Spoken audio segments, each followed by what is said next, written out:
L'invité de ce Smart Impact, c'est Marine Rosenblatt. Bonjour. Bonjour. Bienvenue. Vous êtes chargée de mission développement durable au sein de la maison Ackermann. On poursuit notre tour d'horizon des actions menées par Interloire, dont Be Smart for Change est partenaire, notamment avec une série de podcasts animés par Sybille Aoudjan. On va parler de réemploi des bouteilles. Ce sera l'un des thèmes de notre interview. Mais d'abord, cette maison Ackermann, maison de vin, vous pouvez nous la présenter ? Oui, tout à fait. C'est une belle maison qui existe depuis 1811 maintenant dans le Maine-et-Loire. On est dans le Val-de-Loire.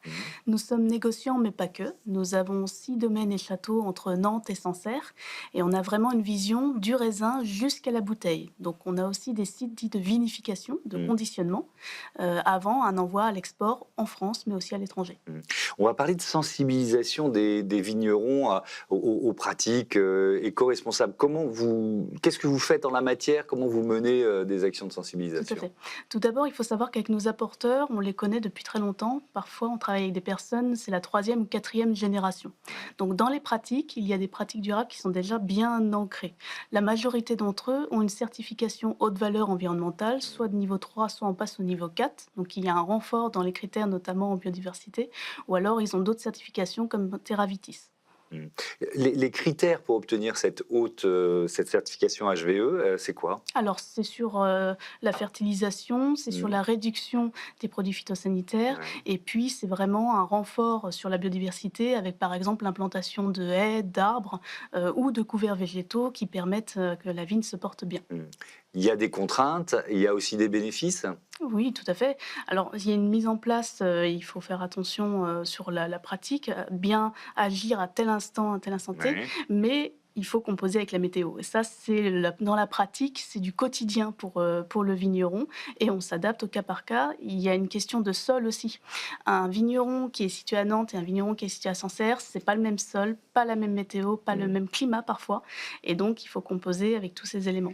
Est-ce que c'est un critère ? Parce que quand vous dites les apporteurs, sont les vignerons qui vous apportent leur raisin, c'est bien ça ? Oui, c'est ça. Oui, c'est ça, on est bien d'accord. Quand vous travaillez avec eux, est-ce que c'est un critère pour vous, le label ou le niveau de haute valeur environnementale pour travailler avec ces vignerons ? Oui, ça peut être un critère, oui. Mm. Là, c'est plus au niveau des achats qu'il y a une réelle Ouais. discussion Mm. avec les vignerons pour voir comment avancer ensemble, en fait. C'est vraiment un dialogue. Les vins de Loire s'engagent pour le réemploi. On y avait consacré une partie d'interview dans cette émission il y a quelques semaines avec les éco-organismes ITEO et Adelph. Est-ce que vous pouvez déjà nous rappeler de quoi on parle, de quel partenariat il s'agit et puis quelle place vous, la maison Ackermann, vous y trouvez ? Oui, alors pour le réemploi, on est plusieurs metteurs en marché à s'être réunis et à s'inscrire dans cette démarche-là. Pour Ackermann en particulier, on a engagé la démarche sur une de nos cuvées où on réfléchit à une transition au réemploi. C'est pas si simple en vérité Ouais. parce que ça nécessite le bon choix de bouteille, le bon papier, c'est pas n'importe quel papier, et la bonne colle hydrosoluble. Il faut que ça se décolle très facilement. Une fois qu'on a tous ces éléments techniques réunis, il faut le communiquer au consommateur. Et là, pour notre part, on va indiquer un logo vrac et réemploi sur ce qu'on appelle la contre-étiquette, donc au verso de la bouteille. Ce qui va indiquer au consommateur, vous pouvez la ramener dans la borne au magasin. Alors justement, on va rentrer un peu dans le détail de la mise en place de cette filière de réemploi. Quelques chiffres, c'est l'Institut français de la vigne et du vin qui nous rappelle que l'usage des bouteilles, ça pèse en moyenne entre 17 et 27% des émissions de la filière. On voit bien l'intérêt de travailler sur le réemploi des bouteilles. Sauf que c'est compliqué, on l'a bien compris, on l'avait dit avec Marie Gagné ici même, on le comprend déjà avec vous. Ça veut dire que pour l'instant, dans l'activité de la maison Ackermann, c'est une cuvée, c'est ça ? C'est une toute petite part de votre activité ? Alors, on réfléchit à plusieurs J'imagine, mais... pour une extension, mais Ouais. effectivement, on est au début. Nous, on a la chance d'être dans une des 4 régions où il y a un retour de la consigne, donc on est en veille pour voir un peu comment cela va se mettre en place. Et ça va être un réel échange avec les différents circuits commerciaux qui existent pour que ça revienne facilement au magasin. Ouais. Est-ce que c'était important de ne pas y aller seul ? Ça ne sert pas à grand-chose de se lancer seul dans un projet comme celui-là ?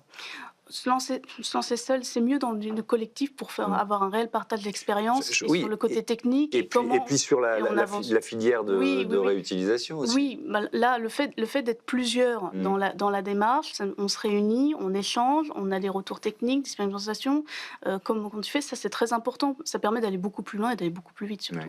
Ouais. Est-ce que la région là, des vins de Loire, c'est l'une des premières à s'engager dans une démarche comme celle-là ? Je crois pas. Je crois que le retour de la consigne se fait dans plusieurs Mmh. régions. Par contre, il existe un réel dispositif d'expérimentation.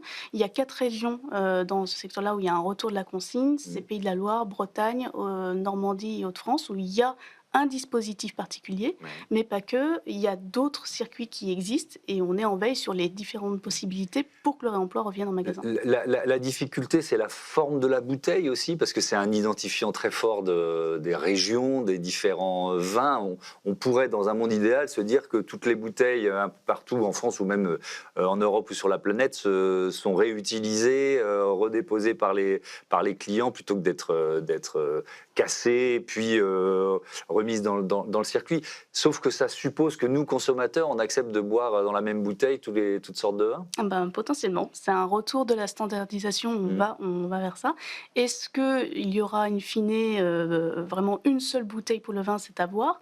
Les verriers proposent déjà différentes, bouteilles, mais l'idée effectivement, c'est d'aller vers une standardisation. Il faut qu'elle soit spécifique, cette bouteille. Vous disiez ça tout à l'heure, ça peut pas être n'importe quelle bouteille. Pourquoi? Il faut Non. qu'elle soit plus robuste, peut-être, Eh hein? bien, oui, il y a un poids de bouteille, Oui, à respecter, même s'il faut composer avec de l'allègement aussi, parce ben que oui. derrière, en fait, il y a une empreinte carbone à réduire, Mm. qui est très importante pour nous aussi au sein de la maison. Ouais. Donc là, il y a deux injonctions un peu contradictoires. C'est-à-dire que d'une manière générale, on essaye de réduire le poids des bouteilles de vin, sauf que là, pour le réemploi, il faut qu'elles soient un peu plus lourdes. C'est ça ce que je comprends? Un peu plus, mais pas de beaucoup. En Pas fait, beaucoup, il y d'accord. a eu beaucoup d'efforts de fait de la part des verriers et en fait, c'est pas aussi lourd que ce qu'on pourrait croire aujourd'hui. Mm. Est-ce que ça, donc vous le signalez aux consommateurs, est-ce que ça influence vraiment l'image du vin et est-ce que ça joue sur l'acte d'achat?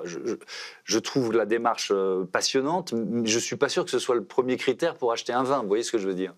Bah, bien sûr, dans notre culture, c'est, quel type de vin? Je crois que le Bien sûr. consommateur, c'est qu'est-ce qu'il souhaite, quel cépage, quel millésime, Mm. enfin tout ce qui Le fait la prix, culture du vin le prix. et bien sûr le prix. Après, là, c'est gagnant pour le consommateur. S'il ramène sa bouteille, Mm. c'est un bon d'achat derrière qu'il a. Donc il a tout intérêt à la ramener et lorsqu'il y a une borne, notamment de l'identifier pour qu'il y ait de plus en plus de collecte. Mm. Nous, ça va être un circuit vertueux aussi d'un point de vue carbone. Plus le consommateur ramènera la bouteille, plus l'ensemble des acteurs baisseront leur empreinte carbone et on sera tous gagnants sur Alors, ce circuit de consigne, en fait, il fonctionne comment? Qui y participe? qui participent, l'ensemble des acteurs. Ouais. C'est-à-dire que c'est pas seulement nous tout seuls qui, voilà, on a adapté la bouteille très bien, mais après c'est vraiment en fonction du circuit, que ce soit en café, hôtel, restaurant ou en grande distribution, ou c'est vraiment un vrai échange pour savoir bon, comment on met en place. Ouais. Est-ce que vous avez les bornes? Est-ce que vous avez communiqué auprès du consommateur? Nous, vous voyez, on a mis le logo, ça c'est bon. Mm. Comment ça se passe derrière?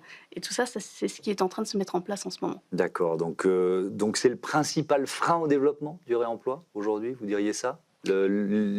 Le maillage, l'efficacité, la généralisation du système de consigne? Mais il n'y a pas, je crois, aujourd'hui de système national. Mm. Ça, ce serait chouette de Bien tendre sûr. vers ça, un système national où c'est le même pour tout le monde. On n'y est pas encore, mais je crois qu'on va y arriver. Mm. Ça rapporte combien aux consommateurs? C'est un bon d'achat? C'est un petit pourcentage du prix d'origine? Eh ben, ça dépend. Je crois qu'on est autour de 20, c'est 20 centimes le retour du bon d'achat Mm. dans un certain dispositif. Pour d'autres, c'est un autre montant. Là encore, il y a une homogénéisation à avoir et ça dépend du canal de distribution. Mm. Vous pensez que ça pourrait se généraliser? Je crois que oui, puisqu'il y a des pays où c'est déjà le cas. Vous allez dans les pays nordiques ou même en Allemagne, la consigne n'a pas disparu. Mm. Il y a des bandes Oui, en partout, fait, c'est ancré. on réinvente C'est ça. une habitude qui était la C'est nôtre. ancré dans la culture et même, je crois que même en Alsace pour la France, ça existe encore. Et ils ne comprennent pas pourquoi ce n'est pas plus généralisé que ça. On revient, si vous voulez, un peu des années en arrière où Mm. c'était global en France et c'était dans la culture. Et- Là, on et- est dans un vrai changement culturel, vous- un retour.